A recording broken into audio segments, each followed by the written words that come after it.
उतारूं मैं भगवान तेरी आरती।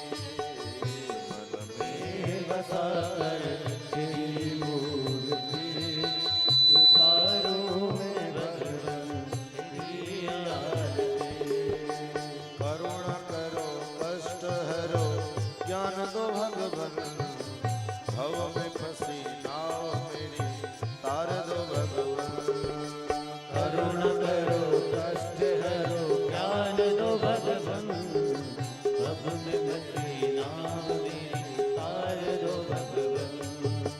करुणा करो कष्ट हरो ज्ञान दो भगवान, भव में फंसी नाव मेरी तार दो भगवान। करुणा करो कष्ट हरो ज्ञान दो भगवान, भव में फंसी नाव मेरी तार दो भगवान। दर्द की दवा तुम्हारे पास है, दर्द की दवा तुम्हारे पास है। दर्द की दवा तुम्हारे पास है। दर्द की दवा तुम्हारे पास है। जिंदगी दया की है भीख मांगती, मन में बसा कर तेरी मूर्ति उतारो मैं भगवान तेरी आरती। मन में बसा कर तेरी मूर्ति उतारूं मैं भगवान तेरी आरती। मन में बसा कर तेरी मूर्ति उतारो मैं भगवान तेरी आरती। मांगू तुझसे क्या मैं यही सोचूं भगवान, जिंदगी जब तेरे नाम कर दी अर्पण। मांग तुझसे क्या मैं यही सोचूं भगवान, जिंदगी जब तेरे नाम कर दे अर्पण। मांगू तुझसे क्या मैं यही सोचूं भगवान, जिंदगी जब तेरे नाम कर दी अर्पण। मांग तुझसे क्या मैं यही सोचूं भगवान, जिंदगी जब तेरे नाम कर दे अर्पण। सब कुछ तेरा कुछ नहीं मेरा, सब कुछ तेरा कुछ नहीं मेरा। सब कुछ तेरा कुछ नहीं मेरा। सब कुछ तेरा कुछ नहीं मेरा। चिंता है तुझको प्रभु संसार की, मन में बसा कर तेरी मूर्ति उतारो भगवान तेरी आरती। मन में बसा कर तेरी मूर्ति उतारूं मैं भगवान तेरी आरती। मन में बसा कर तेरी मूर्ति उतारो मैं भगवान तेरी आरती। वेद तेरी महिमा गाए संत धरे ध्यान, नारद गुण गान करे छेड़ बिना दान। वेद तेरी महिमा गाए संत करे ध्यान, नारद गुणगान करे छेड़े बिना दान। वेद तेरी महिमा गाए संत धरे ध्यान, नारद गुण गान करे छेड़ बिना दान। वेद तेरी महिमा गाए संत करे ध्यान, नारद गुणगान करे छेड़े बिना दान। भक्त तेरे द्वार करते हैं पुकार, भक्त तेरे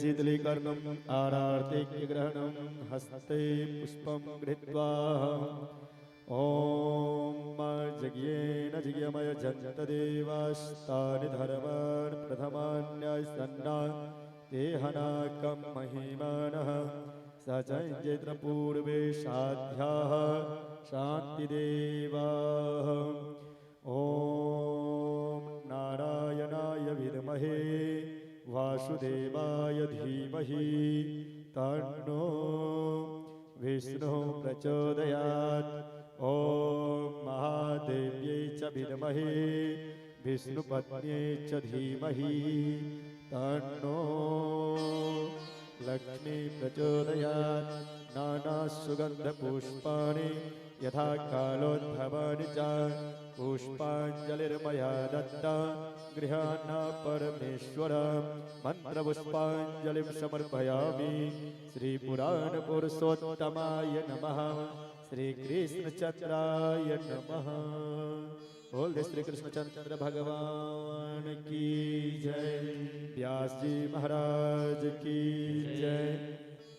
सभी आदि अपने स्थान पर बैठ जाएंगे और पूज्य महाराज जी के द्वारा अमृतमय कथा का अनुष्ठान श्रवण करेंगे। जय श्री राधे।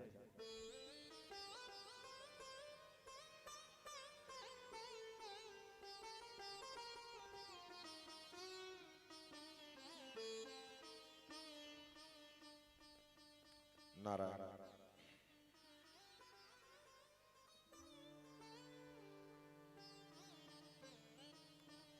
श्री राम राम नारायण। श्री सीता रामचंद्र भगवान की जय। श्री लक्ष्मी वेंकटेश भगवान की जय। श्री लक्ष्मी नारायण भगवान की जय। हरि ओम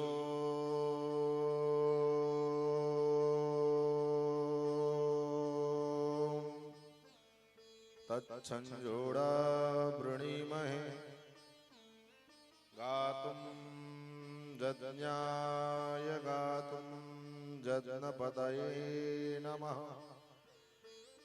दैवी स्वस्तिरस्तु नः स्वस्तिर्मानुषेभ्यः ऊर्ध्वं जिगातु भेषजम् सन्नो अस्तु द्विपदे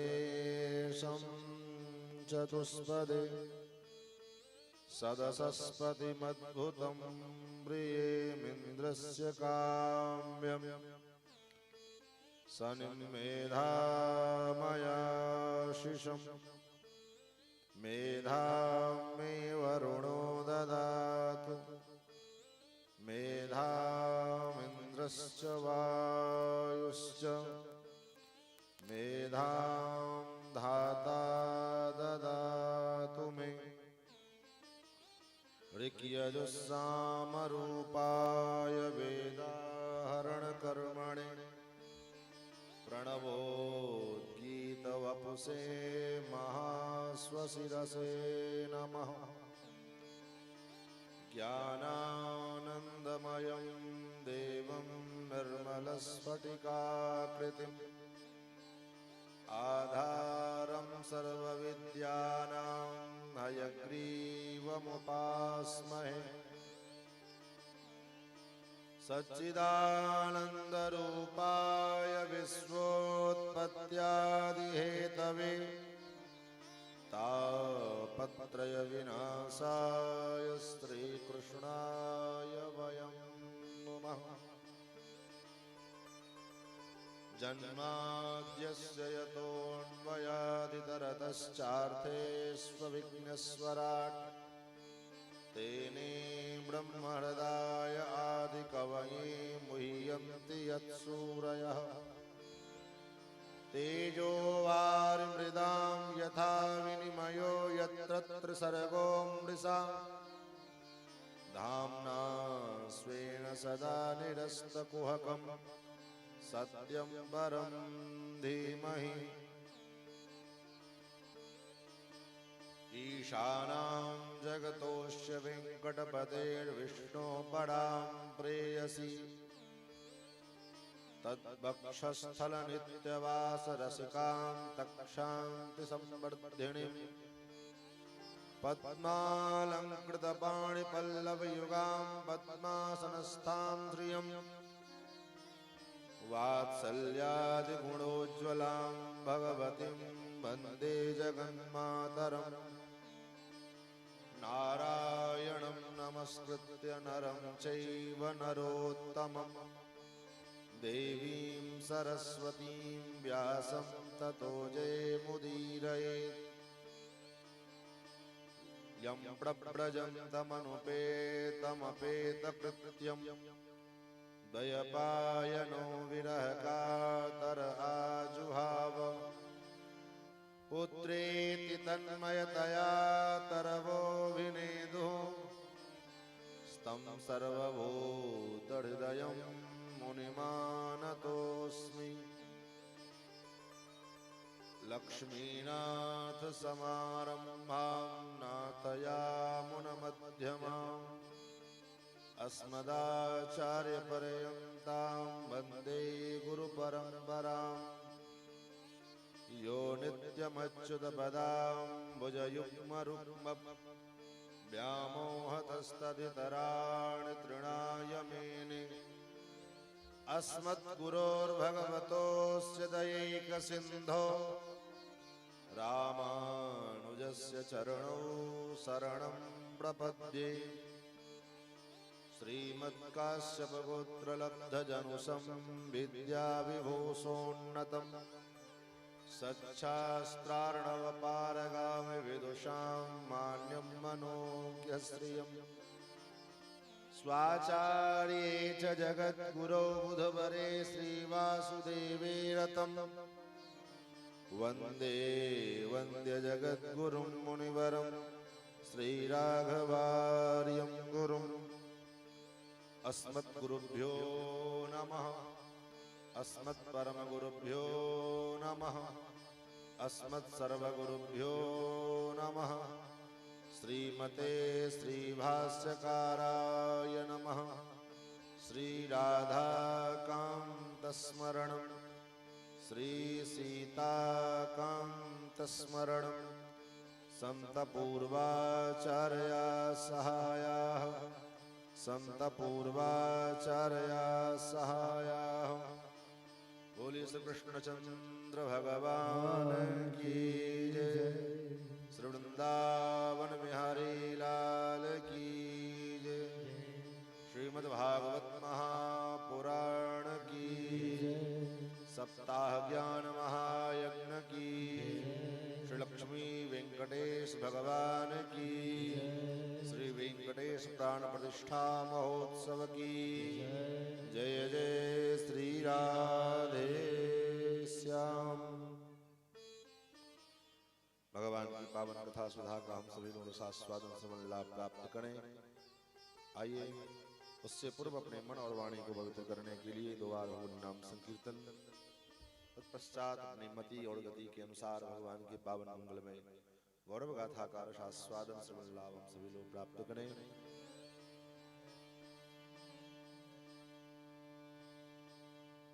सीताराम सीताराम सीताराम जय सीताराम सीताराम सीताराम सीताराम सीताराम सीताराम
राजा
राम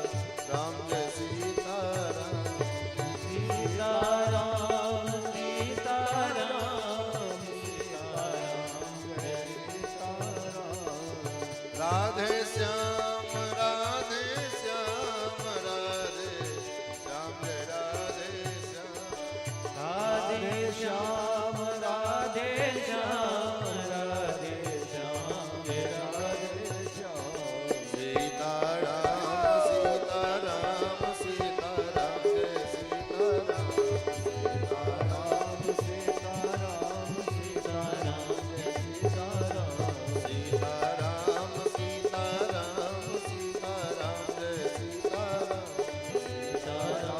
सीताराम सीताराम जय सीताराम सीताराम सीताराम सीताराम जय सीताराम सीताराम जय सीताराम सीताराम जय सीताराम सीताराम जय सीताराम सीताराम जय सीताराम श्री सीतारामचंद्र भगवान की श्रीमद् भागवत महापुराण की सप्ताह ज्ञान महायज्ञ की श्री लक्ष्मी नारायण भगवान की श्री भाष्यकार रामानुस्वामी जी महाराज की पूज्यपाद श्री सद्गुरुदेव भगवान की समस्त श्री वैष्णव समाज की श्रोता समाज की जय जय श्री राधे श्याम। अनंत कोट ब्रह्मांड राजनायक भक्त वांछा कल्पतरु भक्त वत्सल शरणागत वत्सल सौशल्य वात्सल्य मार्दव आर्जव आदि गुणों के सिंधु भगवान परात्पर अखिलेश्वर अखिल हेय प्रत्यणीक स्वीतर समस्त वस्तु विलक्षण भगवान श्रीमन नारायण जिनकी महती कृपा करुणा के फलस्वरूप हम और आप भगवान के इस पावन गौरव गाथा का रसास्वादन समन लाभ प्राप्त करने के लिए यहाँ से उपस्थित हुए। भगवत कथा रसरसिक धर्मानुरागी सज्जन वृंद भगवत प्रेम पथपथिक श्रद्धावई माता जन सुस्नेहिल बंधुजन भगवान की महती कृपा करुणा के फलस्वरूप ये दिव्य अनुपम संयोग भगवान के मंगलमय कथा सुधा का रसपान करने हेतु यहाँ हम और आप सब उपस्थित हैं। भगवान की जो कथा है वो कैसी है? बोले ये मंगल प्रदान करने वाली मंगल करण कलिमल हरण तुलसी कथा रघुनाथ की, ये मंगल प्रदान करने वाली ये श्रवण करने वाले के हृदय में, श्रवण करने वाले जीव के मन में, उसके जीवन में मंगल को प्रदान करने वाली है। ऐसी भगवान की गौरव गाथा। गोपियां गोपी गीत में भगवान से ही प्रार्थना करते हुए कहती, प्रभु आपकी जो कथा है वो कैसी है? बोले अमृत के तुल्य। तव कथामृतम तप्त जीवनम। तव कथामृतम, आपकी जो कथामृत है ये तपे हुए जीव को कलिकाल के कलुषित विचार धाराओं से, कलिकाल के कलुषों से, कलिकाल के इस कलुषित वातावरण से जो तपे हुए लोग हैं, ऐसे तपे हुए लोगों को परम शांति का, परम विश्राम का अनुभव कराने वाली आपकी कथा है। तव कथामृतम तप्त जीवनम कविभिरीडितम कल्मषापहम श्रवण मंगलम श्रीमदाततम भुवि गृह्णन्ति ते भूरिदा जनाः। अनेकानेक प्रकार के जो कलमश हैं, उन कलमश को दूर करने के लिए, दूर करने वाली है भगवान की गौरव गाथा। इस गौरव गाथा का रसास्वादन श्रवण लाभ हम लोग कर रहे हैं, और वो भी आप अपने दरवाजे पर कथा श्रवण करें, उसका भी महत्व है, लाभ है। लेकिन शास्त्रों में कहा गया कि द्वार पर कथा श्रवण का जो फल है उसका 100 गुना अधिक फल किसी देव स्थान में, किसी भगवत सन्निधि में जाकर के श्रवण करने का है। तो अपने घर पर, अपने दरवाजे पर जो हम कथा श्रवण करते हैं तो उसका फल जितना मिलता है उसका 100 गुना अधिक फल देवालय में, भगवत सन्निधि में, भागवत सन्निधि में प्राप्त होता है। और भगवत सन्निधि में जो कथा श्रवण का फल है उसका 100 गुना अधिक फल किसी तीर्थ इत्यादि में श्रवण का महत्व है। किसी तीर्थ में जाकर के हम भगवान की कथा को श्रवण करें उसका महत्व 100 गुना बढ़ जाता है। यानी कि आपके द्वारा सामान्य स्थलों पर जो हम कथा श्रवण करते हैं उसमें और यहाँ जो हम कथा श्रवण कर रहे हैं उसमें दोनों में बहुत अंतर हो रहा है। और वैसे भी ये पवित्र प्रांगण अनेकानेक महापुरुषों के चरण रज से जो है आप्लावित है, पुष्पित है। तो ऐसे स्थल पर में भगवान की पावन कथा सुधा का रसपान करना ये अपने आप में अनुपम संयोग है। तो महाराज ये दिव्य जो संयोग हमको आपको प्राप्त हुआ है, इस संयोग का लाभ हम जितना अधिक उठा सकें यही हमारे बुद्धिमानी है और यही मानव धर्म है। मानव संसार में अनेक ऐसी संस्थाएं हैं जिन संस्थाओं में आदमी को इंजीनियर बनाया जाता है, डॉक्टर बनाया जाता है, कलेक्टर बनाया जाता है, क्या क्या नहीं बनाया जाता है। लेकिन दुनिया में ऐसी कोई विद्यालय, ऐसा कोई विश्वविद्यालय नहीं है जो व्यक्ति को व्यक्ति बनावे, मनुष्य को मनुष्य बनावे। आज न जाने क्या क्या व्यक्ति बनता चला जा रहा है, लेकिन सबसे पहले जो बनना चाहिए वो नहीं हम बन पा रहे।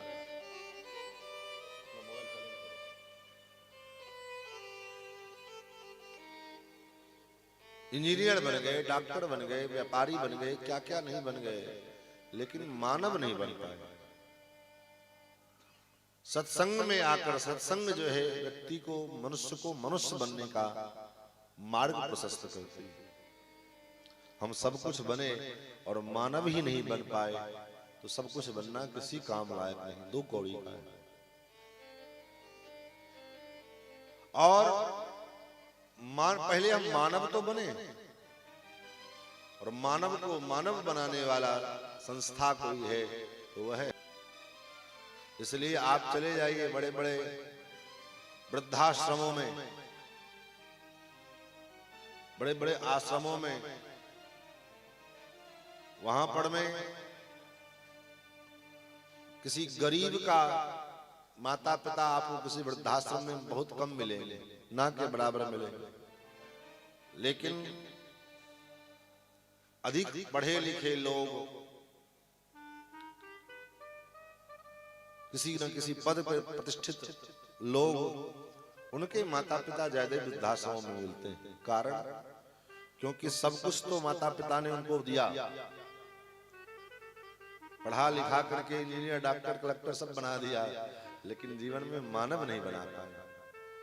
और आजकल इसका होर लगा हुआ है। जिसको देखो, कोई बच्चा अगर पूजा पाठ में थोड़ा सा मन लगावे, युवा पीढ़ी को तो हमने इतना दूर कर दिया भजन कीर्तन से कि बच्चा अगर वैष्णव होना चाहता है तो माँ बाप ही उसको नहीं होने देते। अरे अभी इसका खेलने खाने का उम्र है, माता पिता ही उसको पहले रोक दे। दूसरा कोई रोके चाहे ना रोके, माता पिता ही उसको पहले रोक देंगे। अभी इसका उम्र ही क्या हुआ है। और ये कह करके हम लोगों ने जिस बच्चे को, जिस युवावस्था में प्रवेश करने से पहले ही उसको भगवत भक्ति का संस्कार मिल जाना चाहिए। वो उस समय उसको मिला नहीं, बाद में जब उसका संस्कार का पतन हो जाता है, उसके संस्कार नष्ट हो जाते हैं, तब जाकर के हम पछताते हैं, अरे मेरा बेटा तो शराबी बन गया, मेरा बेटा तो नशेड़ी बन गया, मेरा बेटा तो गलत संसर्ग में पड़ गया। अब पढ़ा कैसे? बचपन से तो नहीं पढ़ा था वो। आपने पढ़ने दिया तब तो वो पढ़ा है, न पढ़ने दिया होता तो नहीं पढ़ा होता। उसको उस प्रकार के संसर्ग में डाला किसने? हमने डाला। अरे अभी क्या करोगे कथा में जाकर के? बैठो घर में पढ़ाई करो। अभी क्या करोगे मंदिर में जाकर के? अभी घर पे रहो। संतों के संग में जाके क्या करोगे? संतों के चरण में बैठ के क्या करोगे? अभी तुम्हारा पढ़ने लिखने का उम्र है, पढ़ाई लिखाई करो, यही तुम्हारा भजन है। और ये कह करके हम लोगों ने उसको सनातन संस्कृति से, सनातन धर्म से इतना दूर कर दिया कि महाराज वो पढ़ने लिखने के लिए ही गया तो पढ़ लिख तो लिया, लेकिन अपने संस्कृति को, अपनी सभ्यता को, अपने धर्म को ही भूल गया। जिस बात को पढ़ने के लिए भेजा वो तो पढ़ लिया, लेकिन जो बात याद रखनी चाहिए उसको ही भूल गया और ऊटपटांग आचरण करने लगा। विद्यालय स्कूल में पढ़ते ही, पढ़ने के क्रम में ही जो है न जाने कौन कौन से काम करने लगे। बाद में सर पर पीटते हैं, पछताते हैं कि भाई ऐसा हो गया, वैसा हो गया। बोले क्या हुआ? आपने किया ना, हमने किया ना। आरंभ से उसको भगवत भक्ति का, अपने सनातन संस्कृति का, सनातन सभ्यता का, अपने सनातन के मूलभूत बातों का ज्ञान अगर उसको प्रदान किए होते तो चाहे वो दुनिया के किसी कोने में चला जाता, लेकिन वो अपने संस्कृति से, अपने धर्म से च्युत नहीं होता, धर्म से भटकता नहीं। अपने वो धर्म से भटक गया। इसका मूल कारण है कि हमने उसको बचपन से धर्म से इतना दूर रखा। इसलिए अपने बच्चों को, अपने बच्चों के भीतर धर्म का सदा सर्वदा उपदेश करते रहना चाहिए। और ये उपदेश कहाँ मिलेगा? बोले इसका उपदेश सत्संग में आकर के मिलेगा। और सत्संग में सबका अधिकार है और कार्यों में अधिकार का निरूपण किया गया है। यज्ञ करना हो तो यज्ञ करने के पहले आप यज्ञ के अधिकारी हैं कि नहीं, इसका पहले विचार किया जाएगा। और भी जो साधन है, संसाधन है, उस संसाधनों के पूर्व अधिकारी का निरूपण होगा पहले कि आप ये कार्य कर सकते हो या नहीं कर सकते हो। लेकिन कथा, कीर्तन, सत्संग, ये सब में सबका अधिकार है। अरे मनुष्य की कौन कहे, पशु पक्षियों का भी अधिकार है। सत्संगे नहीं दयते या तो धाना खगा मृगा। खाग, मृग, पशु पक्षी, ये सबका अधिकार सत्संग में है। पशु, आप कहोगे पशु पक्षी सत्संग, बोले हाँ, पशु पक्षी भी सत्संग प्राप्त करके उनका भी जीवन सुधर जाता है। इसलिए तो कहा संसर्गजा दोष गुणा भवंती। जैसा संसर्ग रहेगा, जैसा संग बनेगा, वैसा ही गुण दोष उस व्यक्ति के अंदर, उस जीव के अंदर उत्पन्न होगा। एक संत के यहाँ पर रहने वाला तोता राम राम बोलता है, एक महात्मा के घर पर रहने वाला तोता राम राम कहेगा, एक वैष्णव के घर पे रहने वाला पक्षी भी तो राम राम बोलता है। और वही पक्षी का अगर किसी कसाई के घर में चला जाए, जहां दिन रात मार काट होती हो, तो वहां जाएगा तो वो बड़ा बड़ा बड़ा बड़ा करेगा। क्यों? संसर्ग का प्रभाव। इसलिए गोस्वामी जी ने कहा मानस में कि बड़े से बड़े 60 व्यक्ति भी, 60 जीव भी सत्संग प्राप्त करके उनका भी सुधार होता है, वो भी सुधरते हैं। 60 सुधरे सत संगति पाई, 60 सुधरे सत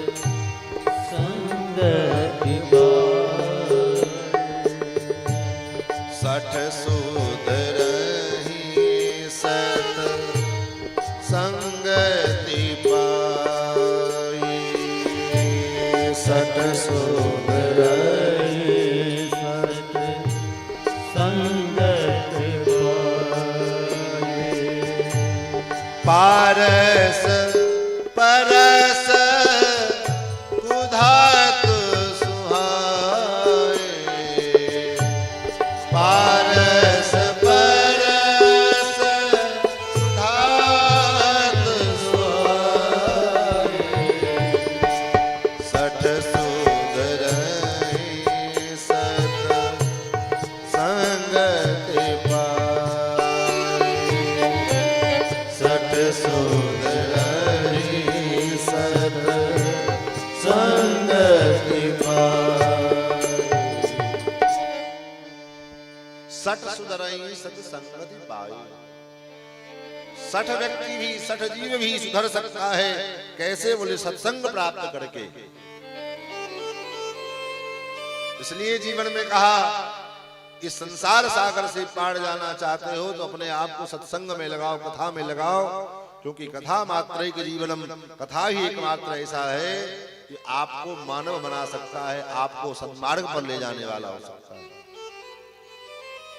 व्यथा में तो हम आप पड़े ही हैं, दिन रात व्यथा में हम आप पड़े हुए हैं, तो हम सन्मार्ग में कैसे जाएं?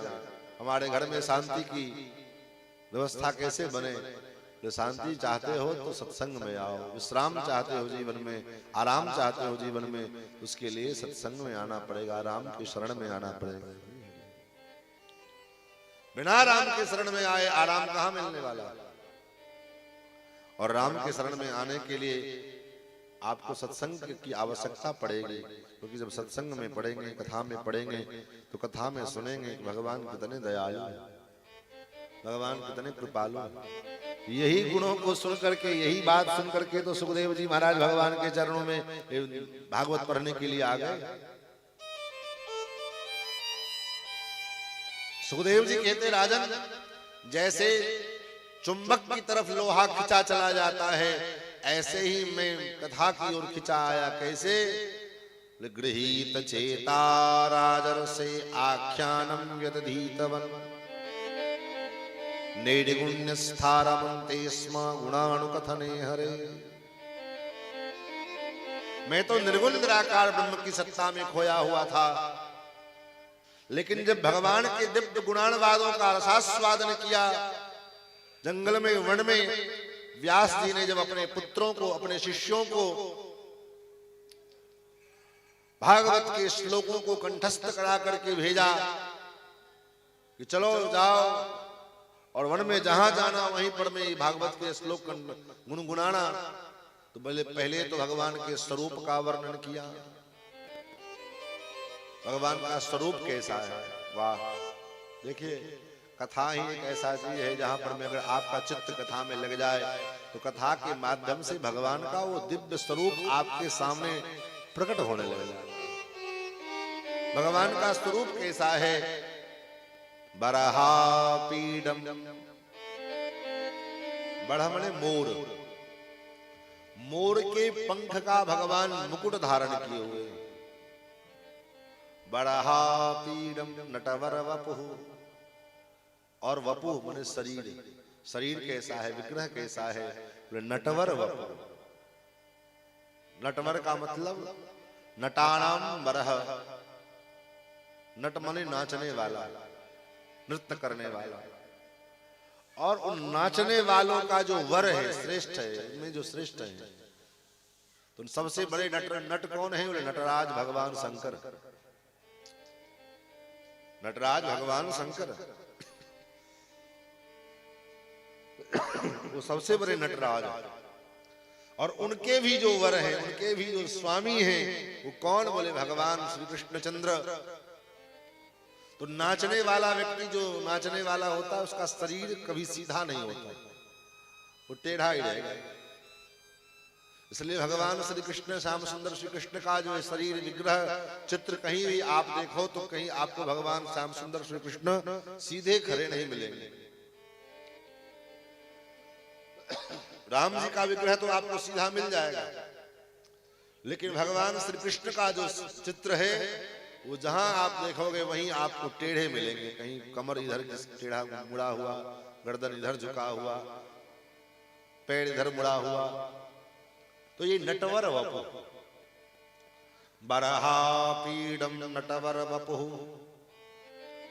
कर्णयोः, दोनों कानों में कनेर के पुष्प धारण किए हुए हैं, कनेर के पुष्प का कुंडल लगाए हुए हैं। कर्णयोः कर्णिकारं बिभ्रद्वासः कनककपिशं वैजयन्तीं च मालाम्,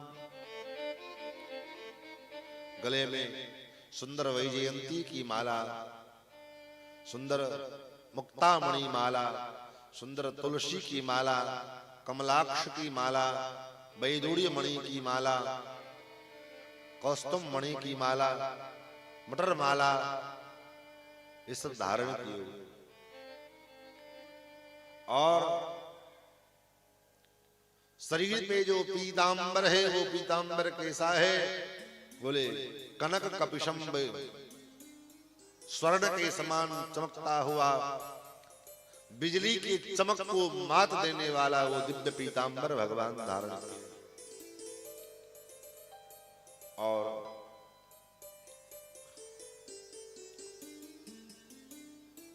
अपने कमर की फेंट में मुरली को, बांसुरी को धारण किए हुए,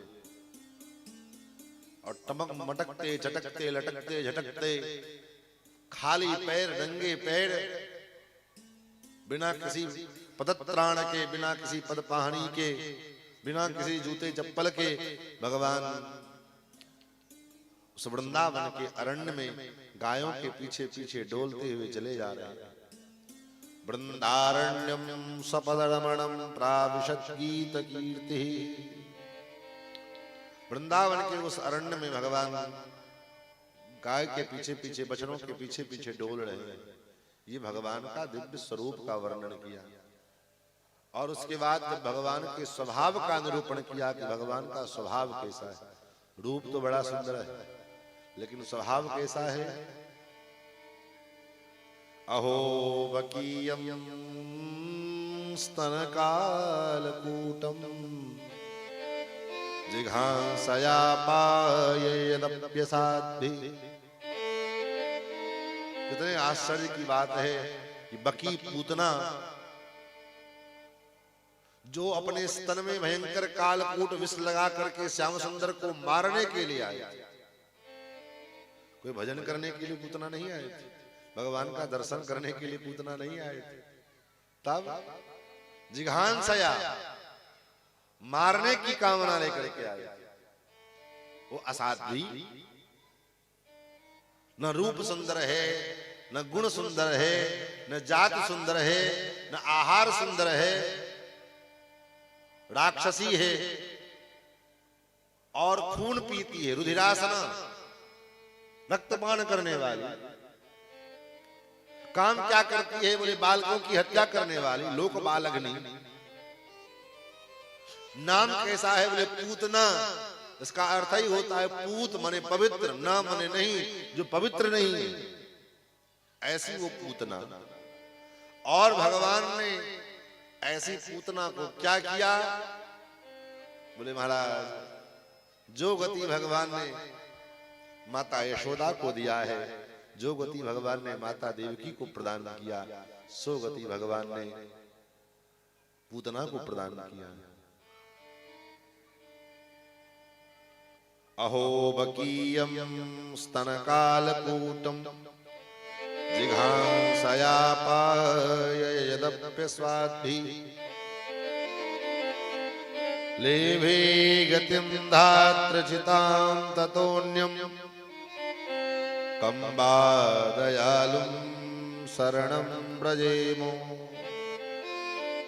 ऐसे राम, ऐसे परमात्मा, ऐसे भगवान को छोड़ करके कौन से जो है देवता के शरण में, कौन ऐसा देवता है जिसके शरण में जाने योग्य है? महाराज, ऐसे कौन से देवता होंगे जो इतने कृपालु हों? और देवी देवता तो जितने हैं उनके तो आप पूजा करो, पूजा में थोड़ी सी जो है चूक हो जाए तो महाराज परिणाम उल्टा हो जाए।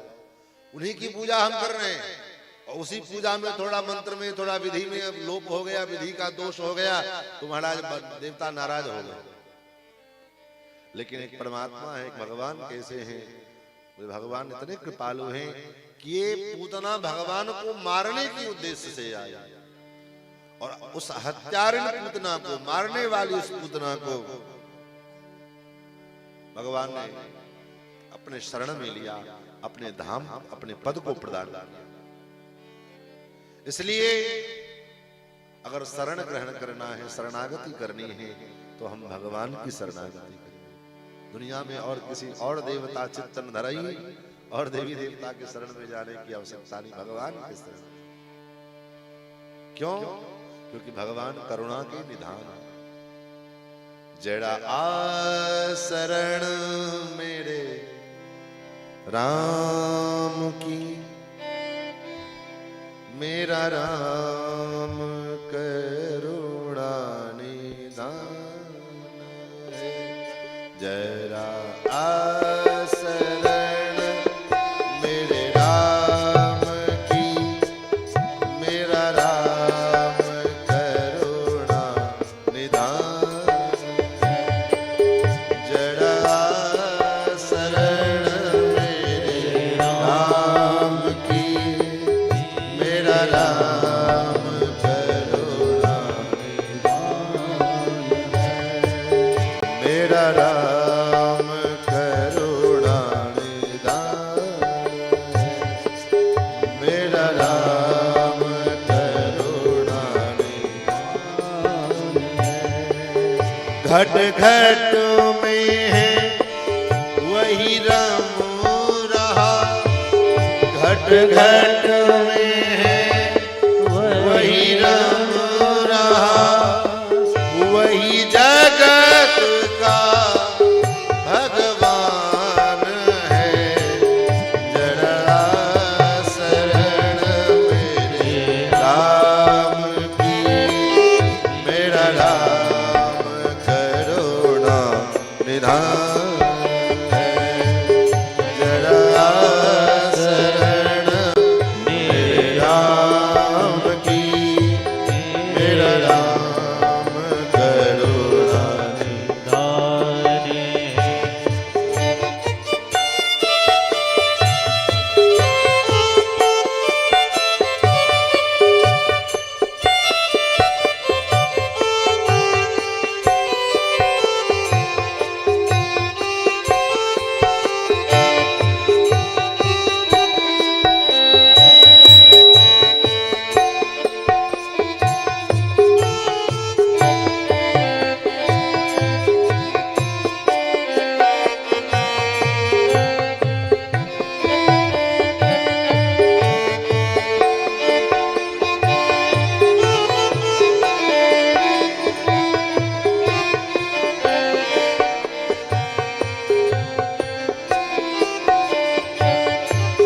भक्ति में उसकी तू हो मगन, उसे पाने की तू लगा लगन। भक्ति में उसकी तू हो मगन, उसे पाने की तू लगा लगन। तेरे पाप सब धुल जाएंगे, प्रभु नाम ऐसा महान है। तेरे पाप सब धुल जाएंगे, प्रभु नाम ऐसा महान है। प्रभु नाम ऐसा महान है। प्रभु नाम ऐसा महान है। जड़ा शरण मेरे राम की, मेरा राम करुणा निधान है। जड़ा शरण मेरे राम की, मेरा करुणा निधान है।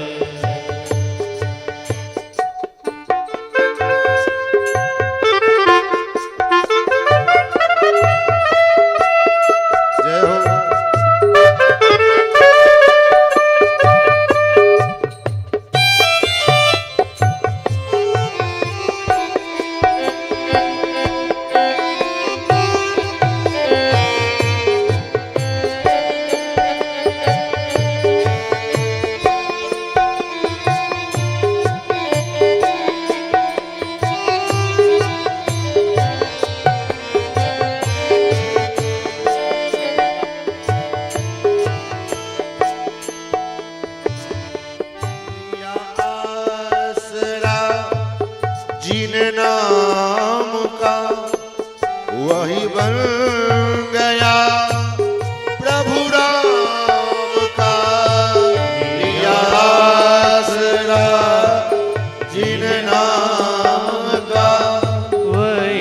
आसान है, उससे तेरा तरना आसान है, उससे तेरा तरना आसान है। जड़ आसरण मेरे राम की, मेरा राम करुणा निधान। जड़ शरण भगवान की, तेरे राम करुणा निधान।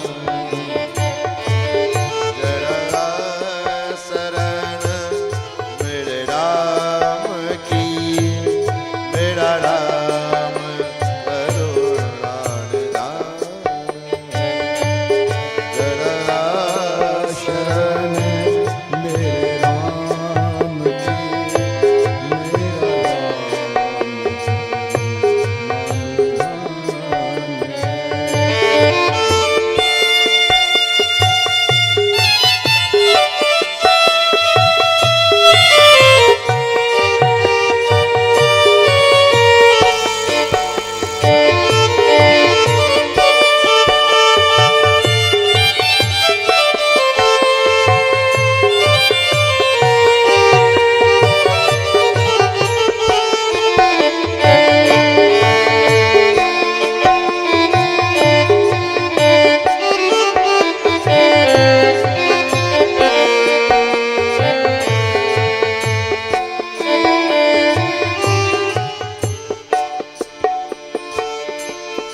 तेरी दास कब से पुकारती, तेरे द्वार अर्ज गुजारती।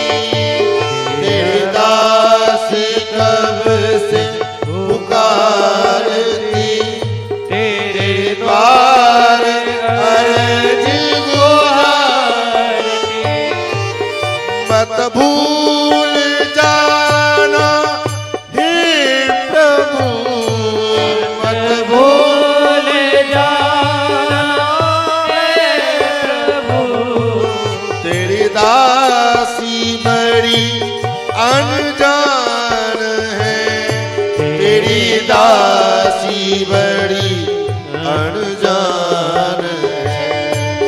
जड़ा शरण मेरे राम की, मेरा राम करुणा निधान है। जड़ा शरण भगवान की, तेरे राम करुणा निधान। जड़ा शरण मेरे राम की, मेरा राम करुणा निधान है। जड़ा शरण मेरे राम की, मेरा राम करुणा निधान। भगवान इतने करुणा निधान है, इसलिए शरण में आना है तो भगवान की शरण में आओ। भगवान की इस गुणान को वाद को सुन करके, इस गुण के विषय में जब सुना सुखदेव जी ने, तो सुखदेव जी कहते हैं गृहीत चेता राजन से, हे राजन मैं खिंचा चला, मैं अपने को रोक नहीं पाया। आख्यान यदधीतवान, इसलिए अगर ईमानदारी से अपना कल्याण आप चाहते हैं, हम चाहते हैं, ईमानदारी से, अब केवल टाइम पास करना हो तो बात अलग की है। ईमानदारी से अपना कल्याण चाहते हैं तो इसी जन्म में आपका कल्याण हो जाएगा। कैसे? बोले महाराज मन को भगवान के चरणों से जोड़ दो। और मन भगवान से जुड़े कैसे, किस प्रकार से जुड़े? मन तो बड़ा चंचल है, कहते नहीं ये मन बड़ा चंचल है, कैसे तेरा भजन करो। इस मन को कैसे जोड़े भगवान में? मन तो बड़ा कठोर है, बड़ा चंचल है, इधर उधर भागता फिरता है। तो अभ्यास करो, किस चीज का अभ्यास करें? गाली देने का अभ्यास? हाँ? पड़ोसी के संग जो है क्या कहें, हमको तो गाली देने आता नहीं है। शास्त्री जी होते तो गाली देते सुनाते आप।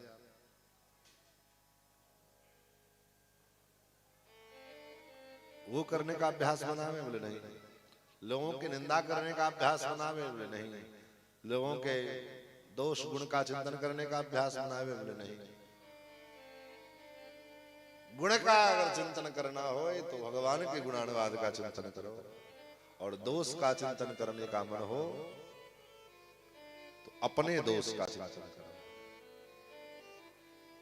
गुणानुवाद का चिंतन करने का मन हो तो भगवान के गुण का चिंतन, और दोष का चिंतन करने का मन हो तो स्वयं के दोष का चिंतन करना चाहिए। दूसरे के दोष में अपना दोष। कृपा भई तब जानिए दिखे आपन दोष। अपना दोष जिस दिन दिखने लग जाए समझ लेना भगवान की बड़ी कृपा हुई। तो कथा क्या है? कथा एक दर्पण की भांति है। जैसे दर्पण शीशे का क्या काम है? शीशे का काम है, दर्पण का काम है कि आपके चेहरे में, आपके मुख में जो कमी है उस कमी को दर्पण दिखा देता है। आप जो श्रृंगार करते हैं, सजते धजते हैं, वो आप सजने धजने के बाद उस शीशे के पास खड़े होते हैं देखने के लिए अपने को, उसमें जो कमियां हैं उस कमियां को शीशा दिखाता है। उसी प्रकार कथा जो है, कथा क्या है? बोले कथा भी दर्पण है। कैसा दर्पण? बोले हमारे मन के अंदर, हमारे भीतर जो दोष है, जो अवगुण है, जो कमियां हैं, उन कमियों को दिखाने का काम ये कथा करती है। उस कमियों को हम सुधार लें। जैसे अपने प्रियतम को प्रसन्न करने के लिए माताएं स्त्रियां श्रृंगार करती हैं, और श्रृंगार करने के बाद फिर वो दर्पण के पास खड़ी होकर के देखती हैं कि कोई कमी तो नहीं है, ताकि हम अपने प्रियतम के पास, अपने स्वामी के पास, अपने पति के पास जाएं तो उनको अच्छा लगे। उसी प्रकार कथा है। हम अपने प्राण प्यारे श्याम सुंदर श्री कृष्ण के, भगवान के चरणों में प्रस्तुत होने के लिए जा रहे हैं, तो हमारे जीवन में कोई कमी तो नहीं है। हमारे अंदर जो कुछ कमी है उस कमी को हम कैसे जाने? तो कथा एक दर्पण की भांति है। कथा हमारे अंदर की कमी को दिखा करके और हमारे अंदर उस कमी को दूर करने का काम करती है। जब हम दर्पण में, कथा रूपी दर्पण में अपने को देखते हैं तो जो कमी है वो दिखाई पड़ता है। तब उस कमी को दूर करने का हम प्रयास करते हैं, ताकि हम अपने प्राण प्यारे, प्राण प्रियतम नंद नंदन श्याम सुंदर श्री कृष्ण की सेवा में प्रस्तुत हो, उनके शरण में हम जाएं तो किसी प्रकार का कोई दोष न, कोई श्रृंगार में कोई कमी न रह जाए। तो हम लोग बड़ा भागी हैं। कल तक की कथा में भगवान के, भागवत जी के महात्म्य की चर्चा हम लोगों ने श्रवण किया। आगे सर्वप्रथम वेद व्यास जी भगवान की वंदना करते हैं, भगवान का जो है स्तुति करते हुए प्रथम श्लोक में जन्माद्यस्य यतोन्मयादितरतश्चार्थे सविघ्नेश्वराट् तेने ब्रह्महृदाय आदिकवये मुह्यन्ति यत्सूरयः तेजो वारिमृदां यथा विनिमयो यत्र तत्र षड्गो मृषा धाम्ना स्वेन सदा निरस्तकुहकं सत्यं परं धीमहि। सत्यस्वरूप परमात्मा का ध्यान किया। सत्यस्वरूप परमात्मा का ध्यान करने के पश्चात श्रीमद् भागवत के अनुबंध चतुष्टय का निरूपण किया। भागवत में किस विषय का निरूपण किया गया, किस विषय की चर्चा की गई है। आजकल जो भागवत हो रहा है वो भागवत हो ही नहीं रहा। तब भागवत का नाम केवल है, बस बाकी नौटंकी चल रही है। भागवत का विषय क्या है? भागवत का विषय परम धर्म है। धर्म प्रोज्झित कैतवोत्र परमो निर्मत्सराणाम सताम। धर्म प्रोज्झित कैतवोत्र, कैतव माने कपट। व्यास जी कहते हैं इसमें से हमने कपट को बाहर निकाल दिया। धर्म के मामले में, धर्म के मार्ग में क्या कपट है? बोले हम धर्मात्मा हैं, ये लोग हमको जाने यही कपट है। हम भी धर्म कर्म करते हैं, इस बात का ढिंढोरा हम पीटने को, लोग हमको समझे, लोग जाने कि ये भी धर्मात्मा है। यही धर्म में कपट है। और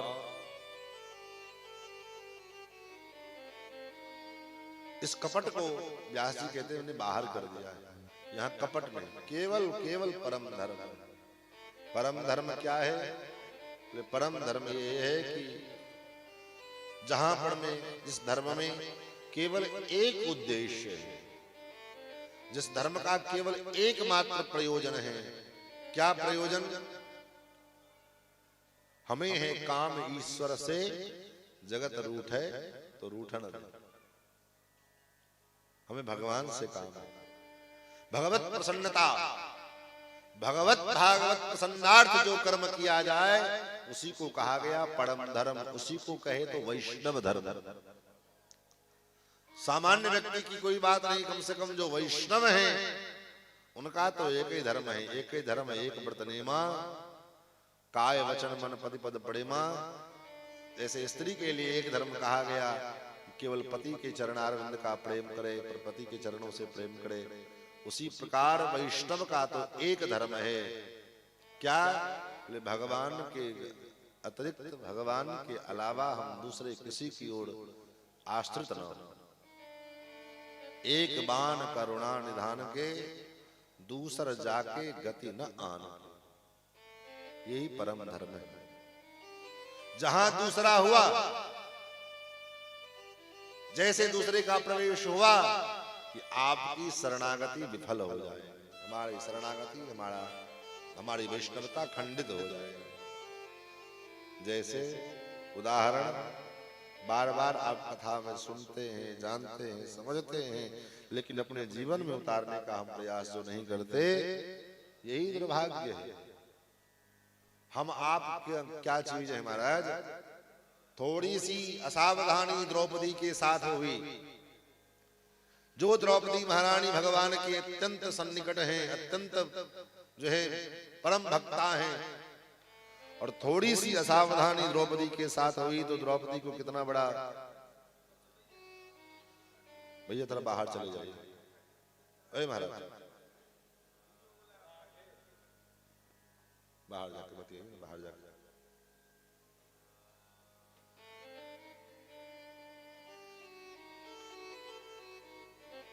सांस्कृतिक मंच थोड़ी है कि चलो बतियाते हुए कार्यक्रम होता रहेगा।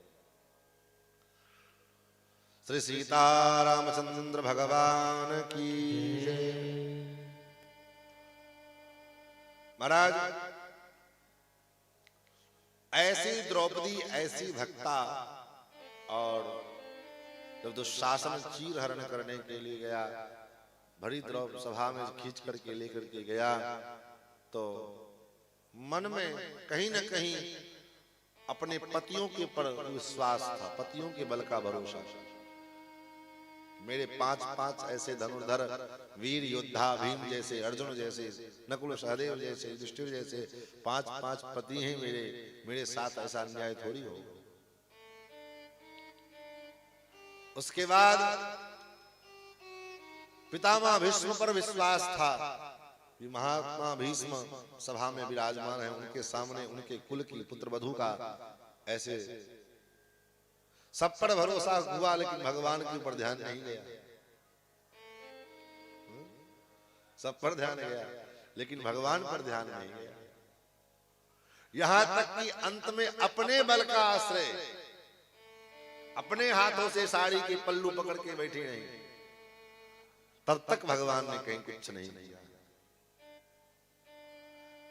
जब तक पूर्ण भरोसा भगवान के चरणों का नहीं हुआ, जब द्रौपदी को कृपाचार्य ने संकेत किया कि कहां दिमाग, कहां कोई, सारे धर्मों को छोड़ करके उनका स्मरण कर, सर्वधर्मान् परित्यज्य मामेकं शरणं व्रज, चरम मंत्र का जब उपदेश किया, संकेत किया, तो द्रौपदी के समझ में आई बात, और द्रौपदी ने छोड़ दी साड़ी का पल्लू। गोविंद द्वारिकावासी, हे गोविंद, हे द्वारिकावासी। तो कितना देर लगा आने भगवान को? कम से कम नवादा चौक से वेंकटेश मंदिर पर आने में कम से कम 10 मिनट समय, 15 मिनट समय पैदल लगेगा। लेकिन कहाँ द्वारका और कहाँ हस्तिन जो है हस्तिनापुर, कहाँ द्वारका और कहाँ हस्तिनापुर, जहां दिल्ली, ये दिल्ली के बगल में मेरठ के पास हस्तिनापुर। और कितना समय लगा भगवान को आने में, विचार करिए। अगर फ्लाइट से भी उड़ते तो कम से कम 1 आध घंटा तो लग ही जाता। लेकिन उतने देर में तो बहुत कुछ हो सकता था, लेकिन जैसे ही द्रौपदी ने इस पल्लू को छोड़ा और ठाकुर के ऊपर भरोसा की कि महाराज परिणाम क्या हुआ, नारी है कि सारी है कि सारी ही की नारी है, नारी बीच सारी है कि सारी बीच नारी है। अनेक प्रकार के रंग बिरंगे साड़ियां। दुशासन को भी कंफ्यूजन हो गया, संदेह हो गया, ये क्या हो रहा है, नारी को खींच रहे हैं कि साड़ी को खींच रहे हैं, साड़ी के बीच नारी है कि नारी के बीच साड़ी है। 10,000 हाथी का बल रखने वाला दुशासन और खून की उल्टी करने लगा साड़ी खींचते खींचते, लेकिन साड़ी खत्म नहीं हुई। क्यों भाई, क्यों नहीं हुआ ऐसा? ऐसा कैसे हो गया? बोले दृढ़ विश्वास, भरोसा नहीं हुआ। इसी का नाम परम धर्म है। एक ही धर्म है, एक व्रत है, एक भरोसा। भरोसो दृढ़ इन चरणन के, ये परम धर्म है। एक उद्देश्य, येन केन प्रकारेण मनः कृष्णे निवेशयेत, जिस किसी भी प्रकार से हमारा मन भगवान श्याम सुंदर श्री कृष्ण में निवेशित हो जाए, भगवान में हमारा मन लग जाए, यही भक्ति है और यही परम धर्म का उद्देश्य होता है। उसके बाद निगम कल्प तरोर्गलितम फलम सुखमखादमृत द्रव्य संयुतम पिबत भागवतम रसमालयम मुहुरहो रसकाः भावुकाः। भागवत का परिचय दिया। भागवत है क्या? भागवत निगम रूपी वेद रूपी कल्प वृक्ष का पका हुआ फल भागवत। इस फल का क्या करें?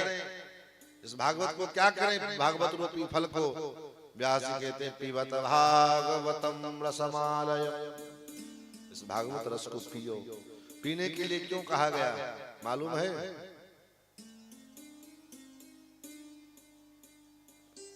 पीने के लिए इसलिए कहा गया कि खाते हुए आप बोल सकते हैं, सुनते हुए आप बोल सकते हैं, देखते हुए आप बोल सकते हैं, चलते हुए आप बोल सकते हैं। लेकिन अगर पानी पी रहे हो और उस समय कोई कहे बोलो तो बोल पाएंगे? नहीं।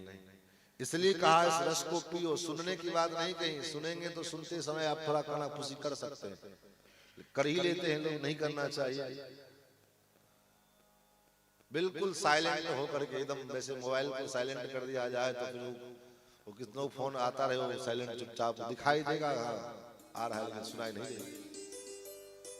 ऐसे ही अपने को साइलेंट मोड में डाल करके और केवल सुनते रहना, सुनते जाना, सुनते जाना। कब तक पिए? बोले पीवत भागवतम रसमालयम आलयम। इस रस को कब तक पीते रहे? बोले आलयम, पीते पीते जब तक अपने आलय को ना चले जाओ। आलय माने घर, आलय माने घर। तो तब तक पियो जब तक पीते पीते अपने घर को ना चले जाओ। बोले हमारा घर तो यही मंदिर के बगले में है। बोले वो घर नहीं है, वो घर आपका नहीं है। तब बोले उस घर जहां जाने के बाद फिर लौट करके आना नहीं होगा। गीता में भगवान कहते हैं यद् गत्वा न निवर्तन्ते तद्धाम परमं मम। जहां जाने के बाद फिर पुनः लौट करके आना नहीं होता, वैसा जो स्थान है वो धाम मेरा है। तद्धास्यते सूर्यो न शशांको न पावकः। न वहां पर में सूर्य की किरणें जाती है, न वहां पर में चंद्रमा की किरणें पहुंचती हैं।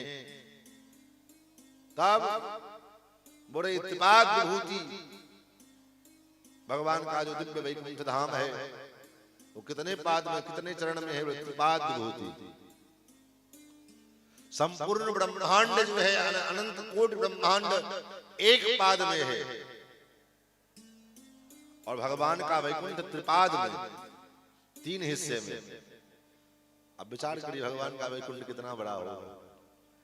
एक चरण में, एक भाग में संपूर्ण ब्रह्मांड है और 3 भाग में केवल परमात्मा का बीजधाम वैकुंठ है। त्रिपादोर्ध्वोदित पुरुषः पादोस्येहा भवति पुनः। तो भगवान का जो निज धाम परम धाम है, वो परम धाम, उस धाम को न प्राप्त कर ले। जीव का परम धाम कहाँ है? जीव का निज आश्रय कहाँ है?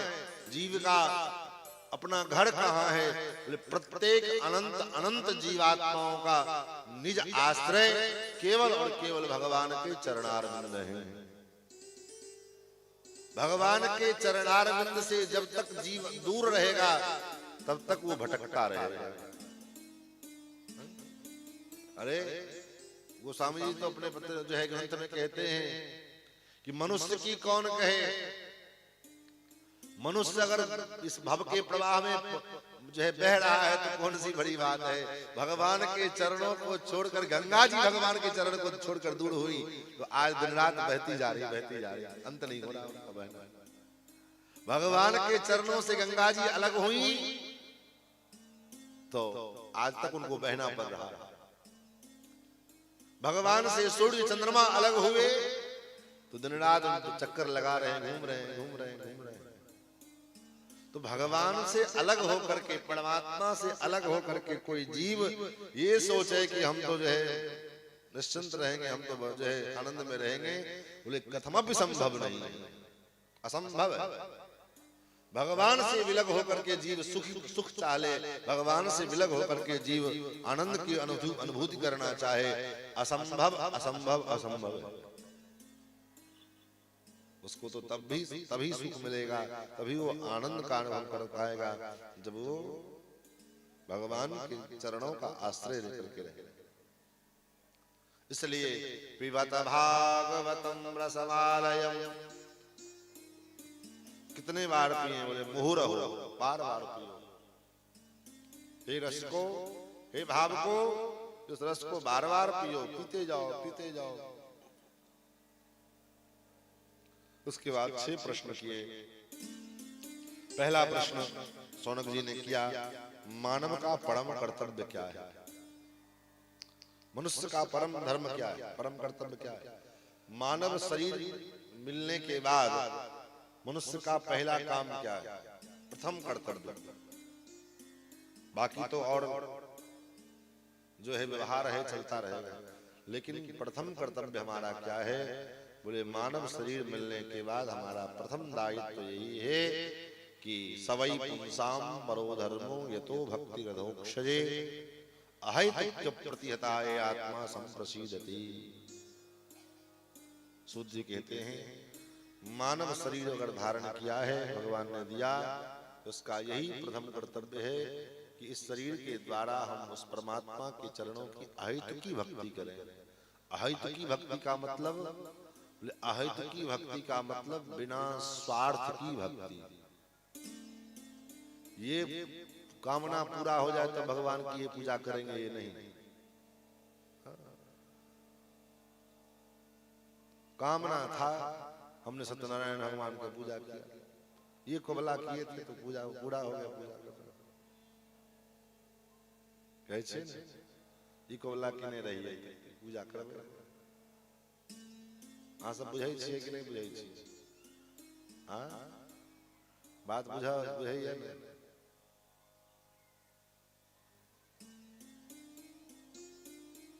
चूंकि हमारा कथा हालांकि कोशिश करे छे या मैथिली में किछ किछ बजाई के, लेकिन कथा के माध्यम से हमरा बड़ा अजीब लगत रही छे। सब दिन रहलिए अयोध्या में और वही ठाम से कथा के परंपरा चल। और दूसर बात, केवल मिथिलांचल में कथा करती है तब तो कोनो बात नहीं रहे। एखने कनी दिन पहले महाराज जी के शरीर छूटला पर कथा के लिए मैथिली में तो परेशानी की भेले, जखन गुजरात कथा करे के लिए तो तक बजिए ना। एक बार जे पैटर्न चेंज भए छै फिर पैटर्न पर आबो में बड़ा दिक्कत होय छै तैं कहलिए नै आ दोसर बात कथा लाइव चलै छथिन जते आदमी त अहाँ देखै छी बेसी आदमी बाहर देखै छथिन तै दुआरे कने दिक्कत होइत है लेकिन प्रयास करब जे अहाँ ओना आब जमाना नहीं रह गेलै जे लोग हिंदी नहीं बुझे सब ठाम हिंदी बुझे छै श्री सीतारामचंद्र भगवान की जय दुबेर कीर्तन कर लिया नारायण नारायण श्रीमन नारायण नारायण नारायण नारायण श्रीमन नारायण नारायण नारायण श्रीमन नारायण नारायण नारायण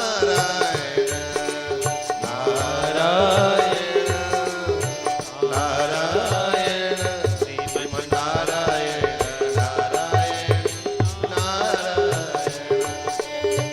नारायण नारायण नारायण नारायण नारायण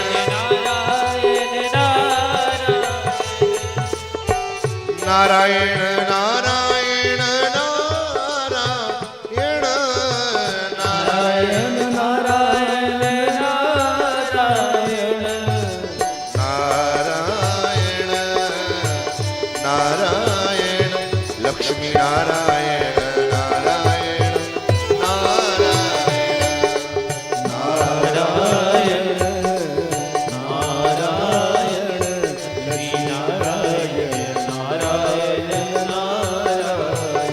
भजमन नारायण नारायण नारायण भजमन नारायण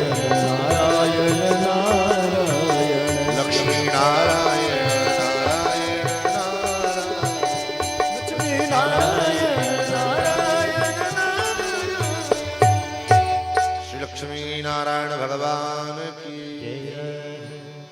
तो मानव मात्र का प्रथम कर्तव्य है अहित की भक्ति जैसे भगवान ने हमारे ऊपर बिना किसी हेतु के आपको हमको मानव शरीर दिया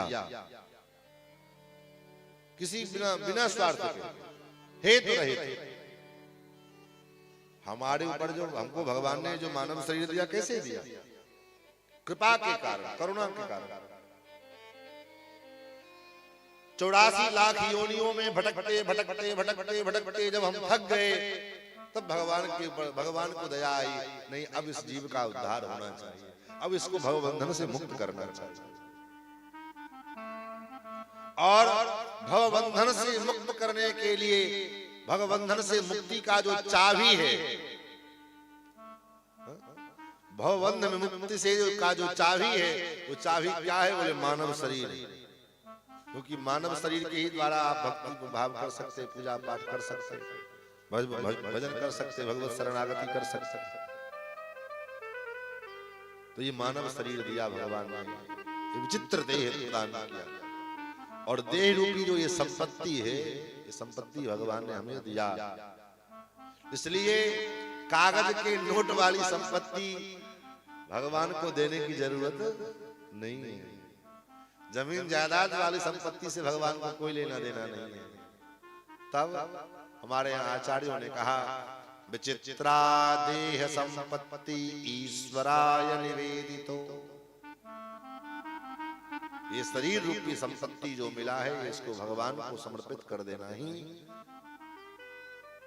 जो है धर्म इस शरीर को भगवान को समर्पित कर दे प्रभु आज से शरीर से मनसा वाचा कर्मणा सब कायेन वाचा मनसा इंद्रियैर्वा बुद्ध्यात्मना वा प्रकृति स्वभावात् करोमि यत् यत् सकलम परस्मै नारायणाय समर्पयेत् हम जो कुछ करें भगवान के लिए करें भगवत प्रसन्नार्थ करें महाराज यही मानव का परम कर्तव्य है और अगर ऐसा नहीं हुआ अगर ऐसा करने में हम असफल हो गए सफल ना हो पाए तो मानव शरीर का जन्म लेना बेकार है, व्यर्थ चला गया। क्योंकि हमने अपने जीवन में जो पूजा पाठ किया, धर्म कर्म किए, उसका फल क्या है? भगवान के चरणारविंद की, भगवान की कथा के प्रति अनुराग। धर्मस्वनिष्ठिता पुंसां विश्वक्सेन कथासु यः नोत्पाद्येत् यदि रतिं श्रम एव हि केवलम्। हमने जो अपने जीवन में धर्माचरण किए, पूजा पाठ जब तब किया, उसका परिणाम क्या है, उसका जो है लक्ष्य क्या है, उसका फल क्या है? उसका फल यही है कि विश्वक्सेन कथासु यः, भगवान श्री विश्वक्सेन के, भगवान श्री ठाकुर के, श्रीमन नारायण के जो चरित्र है, कथा है, उस कथा के रसपान में हमारा चित्त लगे, मन लगे, यही आपके द्वारा मंदिर में जाने का, पूजा करने का, धूप दीप नैवेद्य भोग राग लगाने का यही फल है। अगर ऐसा नहीं हुआ, आपका मन कथा में नहीं लग रहा है, इसका मतलब है कि आपने ठीक से धर्माचरण नहीं किया। महाराज, भगवान के चरणों की प्रीति, भगवान की कथा के प्रति प्रीति, भगवान के कीर्तन में प्रेम, भगवान के नामों से प्रीति, यही आपके धर्माचरण का परिणाम है, लाभ है। धर्म का फल क्या है? धर्म का फल क्या है? धर्मस्यापवर्गस्य, धर्म का फल धन नहीं। बहुत से लोग धर्म करते हैं, पूजा पाठ करते हैं, काहे के लिए? बोले धन मिल जाए। धन प्राप्ति के लिए कोई पंडित जी को, महाराज कोई ऐसा अनुष्ठान करो जिससे हमको धन वर्षा हो। आजकल टीवी पर में भी खूब ऐड चलता है, धन वर्षा यंत्र लगा लो, खूब धन की वर्षा होगी। अरे अभागा आदमी, अगर उस यंत्र से धन वर्षा होती तो फिर वो टीवी पर में ऐड काहे नहीं करता, फिर वही लगा लेता अपने घर में। इतना अगर उस धन वर्षा यंत्र में ताकत होती तो फिर वो सबसे पहले अपने घर में लगा ले। आपको अगर कुबेर के खजाने का रहस्य मिल जाए तो क्या आप दूसरे को बताएंगे कि कैसे क्या रहस्य है? पहले तो घर में अपना घर भरेंगे, तिजोरी भरेंगे। नहीं, कोई ना अनुष्ठान आपको धन वर्षा करा सकता है, न कोई यंत्र, न कोई तंत्र, न कोई मंत्र, न कोई यंत्र, कोई ऐसा नहीं है जो आपको रातों रात खाकपति से लाखपति बना दे और लाखपति से करोड़पति बना दे। कोई ऐसा यंत्र मंत्र तंत्र है ही नहीं। तब बोले वो केवल आपका प्रारब्ध जहां जितना है, वो आपके प्रारब्ध अनुसार आपको जो कुछ प्राप्त होना है वो आपको प्राप्त होगा। उसके अतिरिक्त आप चाहो कि हमको एक ढेला भी मिल जाए मिट्टी का, वो नहीं मिल सकता है। माटी का एक ढेला भी नहीं मिलने वाला बिना आपके प्रारब्ध के। प्रारब्ध में जो है, प्रारब्धम परिभुज्य कर्म सकलम, इसलिए प्रारब्ध अत्यंत बलवान होता है। इसलिए जितना धन मिलना है, जितना सुख मिलना है, लोग कहते हैं ना महाराज इनको शुगर हो गया है, इनको डॉक्टर ने मीठा खाना बंद कर दिया। बोले डॉक्टर शुगर नहीं हो गया, तब इनके प्रारब्ध में जितना मीठा खाना था ये पहले खा के खत्म कर चुके हैं, इसलिए अब शुगर बहाना हुआ।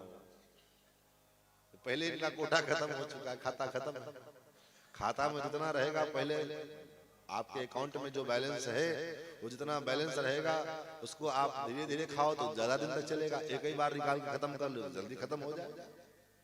उसी प्रकार खाता में जितना जो कुछ है, जो सुख है या दुख है, तो जितना हमारे खाता में है उतने हमको मिलता है, उससे अधिक किसी को नहीं मिलता।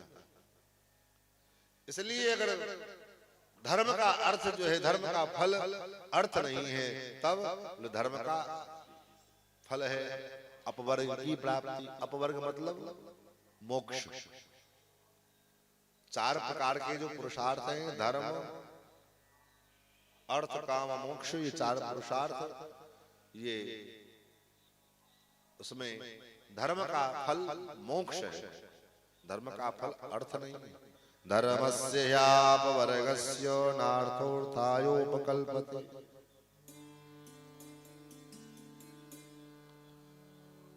धर्म का फल अर्थ नहीं है, तब मोक्ष है। अर्थ का फल क्या है? भगवान ने अर्थ दिया, उसका फल क्या है? किसी गरीब दबे कुचले लोगों को परेशान करना, ये अर्थ का फल है, धन का फल है। अथवा धन के अभिमान में आकर के जो है अपने आगे किसी को महत्व मत देना, ये धन का फल है? नहीं। धर्मस्य धनार्थस्य धर्मैकान्तस्य कामो लाभाय स्मृतः।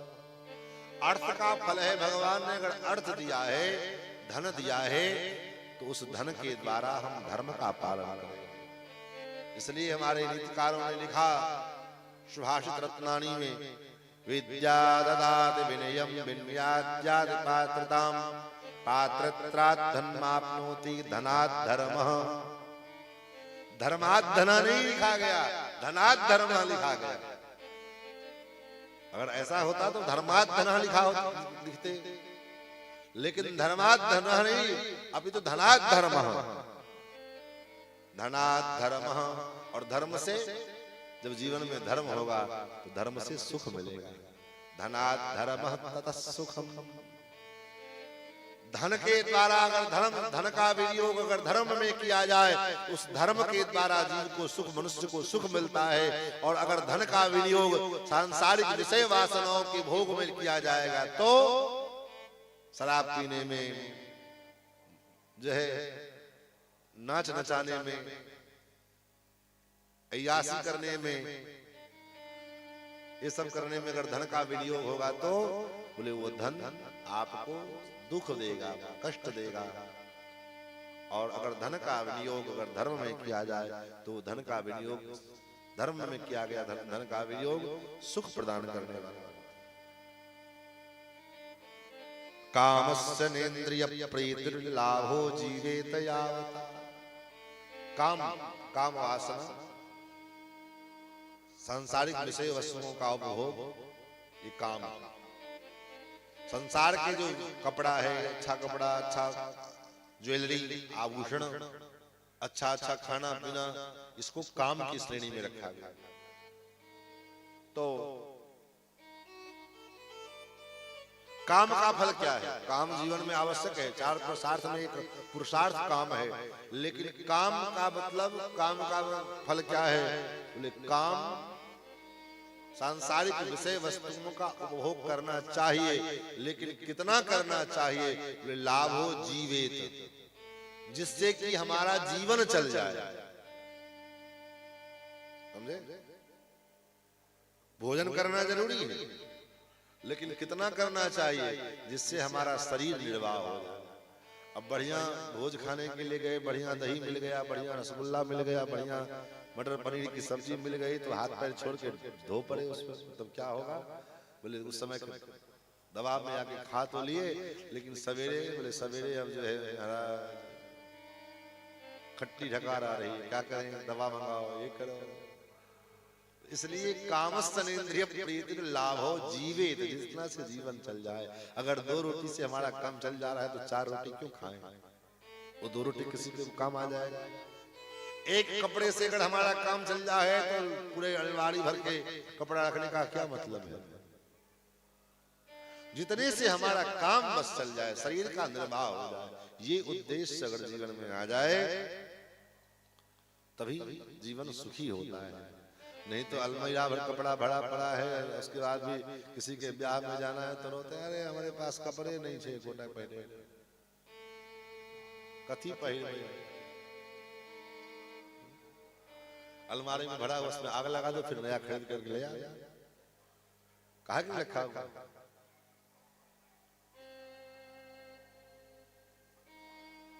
कामस्तनेन्द्रिय प्रीतिर्लाभो जीवेत यावता। जीव किसको कहते हैं?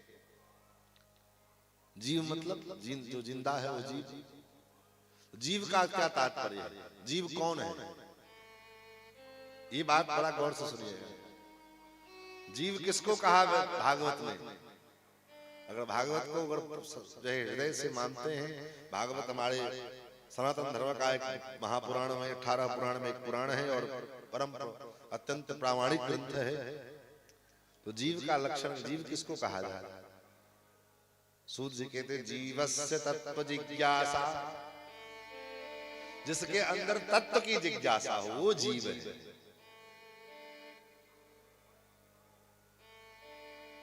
जी जिसके अंदर तत्व की जिज्ञासा है वो जीव है, और जिसके अंदर तत्व की जिज्ञासा नहीं, खाली खाने पीने सोने और अच्छा अच्छा कपड़ा पहनने की जिज्ञासा है, वो जीव नहीं, वो पशु है। वो मनुष्य है ही नहीं, वो पशु है। वो केवल अच्छा अच्छा खा लेना, बढ़िया बढ़िया पहन लेना, बढ़िया बढ़िया जगह घूम लेना, अच्छे गाड़ी में बैठ करके जो है मौज मस्ती कर लेना, ये मानव मात्र का परम कर्तव्य नहीं है, ये पशुवत आचरण है। मनुष्य में और पशु में क्या अंतर है? आचार्यों ने कहा मनुष्य में और पशु में यही अंतर है कि मनुष्य भी खाता है, पशु भी खाता है, मनुष्य भी सोता है, पशु भी सोता है, मनुष्य भी बच्चे पैदा करता है, पशु भी बच्चे पैदा करता है, मनुष्य भी डरता है अपने से जो है बलवान से, पशु भी जो है डरता है, उसके अंदर भी भय है। तो फिर अंतर क्या रह गया मनुष्य में और पशु में? तो आचार्यों ने कहा एकमात्र अंतर है मनुष्य में, क्या? धर्मो हि तेषां अधिको विशेषा। मनुष्य के अंदर धर्म का ज्ञान है, धर्म क्या है अधर्म क्या है इसका विवेक जिसके अंदर है वो मनुष्य है, और इससे इतर जो है वो मनुष्य नहीं हो सकता है, पशु। अच्छा, लेकिन यहाँ ठीक उल्टा है, आजकल ठीक उल्टा है। पशु अपने धर्म का पालन कर रहा है, कर रहा है कि नहीं कर रहा है? गाय, आप दरवाजे पर गाय रखें और गाय को 3 दिन तक भोजन न कराओ, कुछ मत दो खाने को, और चौथे दिन बढ़िया मांस मछली जो है बढ़िया बना करके उसके नाद में ले जाकर के डाल दो, गैया क्या करेगी? खाएगी कि नहीं खाएगी? बड़े मुंडी हिलाइए, कम से कम खाएगी कि नहीं खाएगी? बाबा खाता ही हो? हाँ, मछली खाता ही है, नहीं खा सके किया अगर आहार नहीं छे, वो गाय नहीं खाएगी क्योंकि उसका आहार परमात्मा ने दूसरा निर्धारित किया। उसका आहार जो है भूसा, गाय, चोकर, शाकाहारी, वो उसी को खाएगा, भले भूखे मर जाएगा लेकिन वो नहीं खाएगा। लेकिन मनुष्य का कोई आहार निर्धारित है? जब मन किया तो नॉनवेज खाए, जब मन किया तो वेजिटेरियन बन गए, क्षण क्षण बदलता रहता है, कोई धर्म नहीं। सिंह कितना भी भूखा हो, 1 सप्ताह से भूखा पड़ा रहे, लेकिन उसके सामने घास भूसा डाल दो तो नहीं खाएगा। क्यों? क्योंकि उसकी वो के लिए वो आहार निर्धारित ही नहीं है, उसका आहार तो है मांस खाना, तो उसी को खाएगा। तो जो पशु पक्षी हैं जिनके लिए जो आहार शास्त्रों ने परमात्मा ने निर्धारित किया, जो विहार निर्धारित किया, वो अपने धर्म में अपने आहार विहार में लगे हुए। लेकिन मनुष्य का कोई निर्धारण नहीं है, न धर्म का, न आहार का निर्धारण है, न आहार विहार का निर्धारण है, कोई निर्धारण नहीं। जैसे मिले, जहां से मिले, पेट में चुना लगे, जो मिले जहां, क्या खाने योग्य है कि नहीं है, पवित्र है कि अपवित्र है, इससे कोई लेना देना नहीं। और साधन के मार्ग में इसका बड़ा विचार किया गया हमारे यहाँ धर्माचार्यों ने। क्यों? क्योंकि आप साधना के मार्ग पर में हैं, तो अगर आपके आहार में अगर अशुद्धि आ गई तो आपका साधना बिगड़ सकता है, आपकी बुद्धि में विकृति आएगी, जिसका परिणाम होगा कि आपका आहार जो है साधना बिगड़ जाएगा। तो महाराज, जीव उसी को कहा जिसके अंदर तत्व की जिज्ञासा है। तत्व किसको कहते हैं? तत्व क्या है? भागवत के एक एक श्लोक के अनुसार कथा सुने और कथा कहा जाए तो क्या आनंद है, जीवन की सारी शंकाएं समाधान हो जाए। लेकिन ना सुनने वाला व्यक्ति है ना ऐसा सुनाने वाला भी नहीं। सुनाने वाला मिल भी जाए तो सुनने वाला व्यक्ति कहाँ मिले। सुनाने लगो तो महाराज नींद आने लग जाएगा, कहेंगे महाराज तो पता नहीं कौन वेदांत झाड़ रहा है। तत्व किसको कहा? सूत जी कहते हैं वदन्ति तत्व तद्विदः सत्यं विज्ञानमद्वयम् ब्रह्मेति परमात्मेति भगवान इति शब्दते। तत्व तो एक है। वदन्ति तत्व तद्विदः सत्यं विज्ञानमद्वयम्। तत्ववेत्ता लोग एक ही को तत्व मानते हैं। तत्व तो एक है। हाँ, उसके स्वरूप उसके रूप भिन्न भिन्न हैं, उसके नाम भिन्न भिन्न हैं। भावना के अनुसार जिसकी जैसी भावना, भावना का के अनुसार जो है उसके जो है अलग अलग स्वरूप हैं, अलग अलग रूप हैं। लेकिन तत्वतः वो है तो एक। जैसे उदाहरण के लिए ये लाइट जल रही है, बिजली जल रही है, बल्ब जल रहा है। इस बिजली का जो करंट है, जिसके द्वारा ऊर्जा है, उस ऊर्जा को कोई देख नहीं पाता। ये ऊर्जा निर्गुण निराकार, कोई आकार नहीं, कोई गुण नहीं। फिर इस ऊर्जा को विज्ञान के द्वारा आधुनिक उपकरणों के माध्यम से, मशीनों के द्वारा इस ऊर्जा को उत्पन्न किया गया। बिजली तैयार की गई। बिजली तो उत्पन्न हुआ, लेकिन उत्पन्न होने के बाद भी बिजली का कोई रूप नहीं। कोई रूप है बिजली का? नहीं। बिजली का कोई रूप नहीं, गुण है। बिजली के जो है गुण दिखाई पड़े, करंट को छुओ तो उठा के पटक दे महाराज मर जाओ, लेकिन बिजली दिखाई नहीं दिया। फिर इस बिजली को, इस ऊर्जा को, इस करंट को तार के माध्यम से, ट्रांसफार्मर के माध्यम से अनेक जगह जो है जाल बिछा करके और तार के माध्यम से हमारे घर में लाया गया। अब वो बिजली, वो ऊर्जा हमारे घर में तार में दौड़ रही है, लेकिन फिर भी हम बिजली को देख नहीं पाते। कोई करंट को देख पाता है? लेकिन वही बिजली, वही ऊर्जा, वही करंट बल्ब के साथ कनेक्ट हो गया, पंखे के साथ कनेक्ट हो गया, एसी के साथ कनेक्ट हो गया, फ्रिज के साथ कनेक्ट हो गया, उसका संबंध उससे जुड़ गया। तो अब बल्ब जैसे जलने लगी, तो बल्ब को जो हम देखते हैं तो हम सोचते हैं यही बिजली है। बल्ब का जो आकार है, जितना बल्ब जल रहा है वही बल्ब, उसको बिजली मानते हैं। पंखा चलने लग गया तो पंखा को चलते देख करके हम कहते बिजली आ गई, लाइट आ गई। फ्रिज चलने लग गया तो फ्रिज के चलते ही हम कहते लाइट आ गई, करंट आ गया, बिजली आ गई। टीवी चलने लग गया तो टीवी के चलते देख करके हम कहते लाइट आ गई, बिजली आ गई। अब वो बिजली है तो एक, लेकिन अलग अलग रूपों में प्रतिभाषित होकर के, अलग अलग रूपों में, कहीं बल्ब के रूप में, कभी पंखे के रूप में, कभी फ्रिज के रूप में, कभी टीवी के रूप में, कभी एसी के रूप में, अलग अलग रूपों में दिखाई पड़ती है। उसी प्रकार तत्वतः वो परमात्मा है तो एक, लेकिन उसी को कोई ब्रह्म मानता है, कोई परमात्मा कहता है, कोई भगवान कहता है। ज्ञानी लोग ब्रह्म मानते हैं, जो ज्ञान मार्गी लोग हैं उनके लिए वही तत्व ब्रह्म है। जो योगी लोग हैं, योग मार्ग का अनुसरण करने वाले हैं, योग के माध्यम से भगवान का चिंतन करने वाले परमात्मा, उनके लिए वो परमात्मा है। और जो शरणागति पूर्वक, भगवान की भक्ति पूर्वक भगवान का भजन करने वाले लोग हैं, भक्त लोग हैं, भक्त के लिए वो भगवान है तत्वतः। लेकिन है वो एकम सद्विप्राः बहुधा वदन्ति। इसलिए वेदों ने कहा एक ही तत्व को ब्राह्मण लोग, आचार्य लोग अनेक रूपों में प्रतिभाषित करते हैं। इसलिए हमारे परम भागवत श्री विष्णुदामा भी कहते हैं अनेक रूप रूपाय विष्णवे प्रभ विष्णवे, उसके अनेक रूप हैं।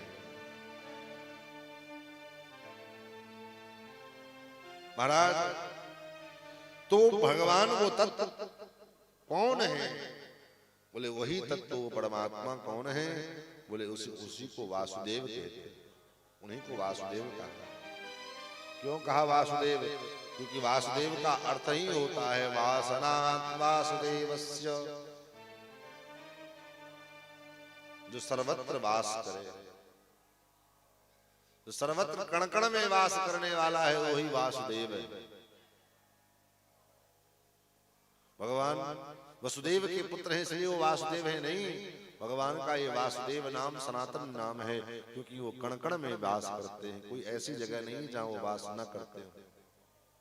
वासनात् वासुदेव, इसलिए शास्त्रों ने कहा, सूत जी कहते हैं वासुदेव परा वेदा वासुदेव परा मखा वासुदेव परा योगा वासुदेव परा क्रिया वासुदेव परम ज्ञानम वासुदेव परम तपः वासुदेव परो धर्मो वासुदेव परा गति। भगवान वासुदेव के द्वारा ही, भगवान वासुदेव से ही वेद की निष्पत्ति होती है। जितने भी देवी देवता हैं सब भगवान वासुदेव में उत्पन्न होते हैं। जितने योग हैं, जितने क्रियाएं हैं, जितना यज्ञ है, ये सब भगवान वासुदेव से ही प्रकट होते हैं। सूत जी ने कहा महाराज जो मुमुक्षु हैं, मोक्ष की कामना चाहने वाले लोग हैं, वो क्या करें? बोले भगवान की आराधना करें। आराधना करने के लिए तो 33 कोटि देवी देवता है पूजा करने के लिए, लेकिन जो संसार सागर से मुक्त होना चाहते हैं और एक ही साधे सब सधे करना चाहते हैं, सब साधने के चक्कर में पड़ेंगे तो कुछ भी सधाएगा नहीं। इसलिए एक के साधने के चक्कर में अगर हैं, एक को साध लें, तो ऐसी अगर धारणा मन में है तो वो कौन है? बोले मुमुक्षवो घोर रूपाम हित्वा भूतपतिनथ। जो मोक्ष की कामना चाहने वाले लोग हैं वो घोर रूप का है, सब भगवान के ही स्वरूप, लेकिन और जो घोर रूप है अन्य देवी देवता की जो उपासना है, ये उपासना, ये आराधना मुमुक्षुओं के लिए नहीं है।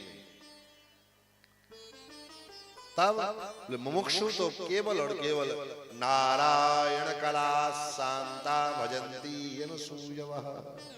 भगवान श्रीमन नारायण की जो जितनी कलाएं हैं, भगवान के जितने अवतार हैं, इन अवतारों की उपासना केवल करे, यही एक वैष्णव का मुमुक्षु का परम कर्तव्य है। तो महाराज भगवान नारायण के कितने अवतार हैं? बोले अवतार तो बहुत हैं, लेकिन मुख्य रूप से भगवान के 24 अवतार हैं। 24 अवतार ही क्यों है? 22 क्यों नहीं है? 25 क्यों नहीं है? बोले सोना कितने कैरेट का शुद्ध माना जाता है? सोना 24 कैरेट का सोना कहते हैं शुद्ध, बाकी तो 22 कैरेट 18 कैरेट सब मिक्स। तो भगवान तो परम शुद्ध हैं, परम विशुद्ध तत्व हैं, भगवान भी 24 कैरेट के हैं। इसलिए 24 अवतार भगवान। उन 24 अवतारों का नाम पूछा तो 24 अवतारों का नाम बताया। सर्वप्रथम भगवान के अवतार सनक सनंदन सनातन सनत कुमार, ये भगवान के 4 रूपों में, चारों भाइयों के रूप में भगवान का प्रथम अवतार। भगवान का दूसरा अवतार पृथ्वी को हिरण्याक्ष के चंगुल से छुड़ाने के लिए भगवान का दूसरा अवतार वराह के रूप में हुआ। तीसरा अवतार भगवान का नारद जी के रूप में हुआ। ये नारद जी भगवान के अवतार। भगवान का चौथा अवतार यज्ञ नारायण के रूप में हुआ। भगवान का 5वां अवतार महर्षि कड़दम के यहाँ देवहूति के गर्भ से कपिल के रूप में हुआ। भगवान का छठवां अवतार अत्रि महर्षि के यहाँ अनुसुईया जी के गर्भ से दत्तात्रेय के रूप में हुआ। भगवान का सातवां अवतार रुचि नामक प्रजापति के यहाँ यज्ञ नारायण के रूप में हुआ। भगवान का आठवां अवतार मेरु देवी के गर्भ से महाराज नाभि के यहाँ ऋषभ देव के रूप में हुआ। भगवान का नौवां अवतार पृथु के रूप में हुआ। तो 10वां अवतार भगवान का चाक्षुष मनवंतर में मानवता के बीज की सुरक्षा करने के लिए मत्स्य के रूप में हुआ। 11वां अवतार भगवान का समुद्र मंथन के क्रम में मंदराचल पर्वत को अपने पीठ पर धारण करने के लिए कच्छप के रूप में भगवान का अवतार। हमारे पूज्य गुरुदेव भगवान कहते हैं तुम्हारे मिथिला के लोग भगवान के 2 अवतार को चैन से जीने नहीं देते। भगवान का जो 2 अवतार है ये मिथिला में जाकर के बड़े दुखी हो जाते हैं। कौन कौन? बोले एक मीन और एक कच्छप, कछुआ और मछली। ये 2 अवतार भगवान का जो है ये मिथिला में आकर के परेशान हो जाते हैं क्योंकि लोग इनको भूंज भूंज के लोग खा जाते हैं। भगवान भी परेशान, क्या करें यहाँ आकर के हम भी परेशान। तो भगवान का 12वां अवतार धन्वंतरी के रूप में हुआ। अमृत कलश लेकर के आए। भगवान का 13वां अवतार मोहिनी के रूप में हुआ। भगवान का 14वां अवतार भक्त शिरोमणि श्री प्रहलाद जी के सत्य की रक्षा करने के लिए नृसिंह के रूप में हुआ। भगवान का 15वां अवतार दैत्यों के राजा बलि के ऊपर कृपा करने के लिए भगवान वामन के रूप में आए। भगवान का 16वां अवतार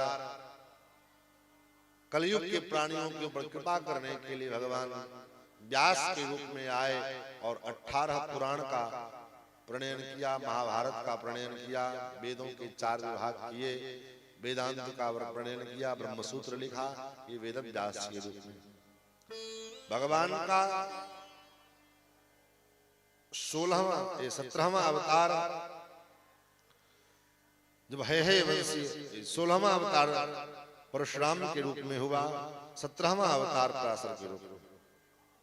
18वां अवतार भगवान का मर्यादा पुरुषोत्तम के रूप में महाराज दशरथ के यहाँ राम जी के रूप में हुआ। 19वां और 20वां अवतार ततः कलो संप्रवृत्ते सम्मोहाय सुरत्विषाम। 19 और 20वां अवतार भगवान का राम और कृष्ण के रूप में। कृष्ण और बलराम जिनको हम समझते हैं वो राम और कृष्ण ये हुआ। और 21वां अवतार भगवान का भागवत के अनुसार ध्रुव हरि। 22वां अवतार गज हरि। और भागवत के दूसरे प्रसंग में भी हयग्रीव अवतार और हंसावतार। हयग्रीव जो घोड़े के मुख वाला दैत्य उसका वध करने के लिए भगवान को हयग्रीव घोड़े के समान की आकृति लेकर के प्रकट होना पड़ा, इसलिए हयग्रीव अवतार और हंसावतार। ये 2 21वां और 22वां। 23वां अवतार भगवान का बुद्ध के रूप में। जिन बुद्ध को आज के लोग बुद्ध भगवान मानते हैं वो बुद्ध भगवान के अवतार नहीं। तब भगवान के 24 अवतार में जो बुद्ध हैं उनका अवतार गया में हुआ। और जो बुद्ध महात्मा बुद्ध जिनको हम लोग चित्र देखते हैं उनका जन्म नेपाल के लुम्बिनी में हुआ।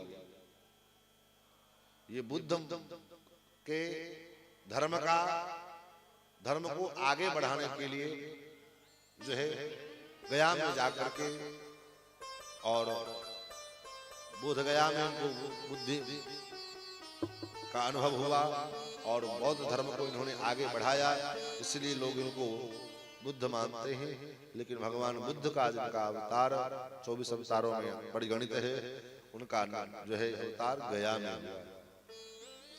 भगवान का 24वां अवतार कल्कि के रूप में जब कलयुग का 10,000 वर्ष शेष बचेगा तो मुरादाबाद, उत्तर प्रदेश के मुरादाबाद जनपद के संभल ग्राम में भगवान का विष्णु शर्मा नाम के ब्राह्मण के घर में भगवान का प्रादुर्भाव होगा।